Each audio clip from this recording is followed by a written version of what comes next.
ছিঁড়ে দিয়ে ঢেকে রাখছি। তো সকালে নাস্তা শুরু করবো। নাস্তা ছিঁড়ে দিয়ে মিষ্টি কুমড়ার ভাজি আর এখন তো ম্যাচ বাচ্চাটা তো ঘুমাচ্ছে, অসুবিধা নেই।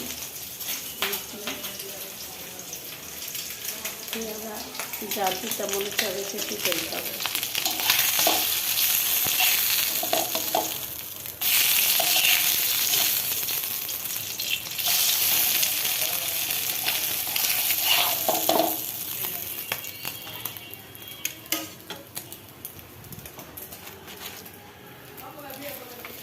বাসায় সবাই ঘুমাচ্ছে, আমি দেখেছি তার নাস্তা আমার জন্য করে ফেলবো আর অন্যান্য উঠলে নাস্তা করে শুক্রবার তো তাই নাস্তা করে সবাইকে মামা বলে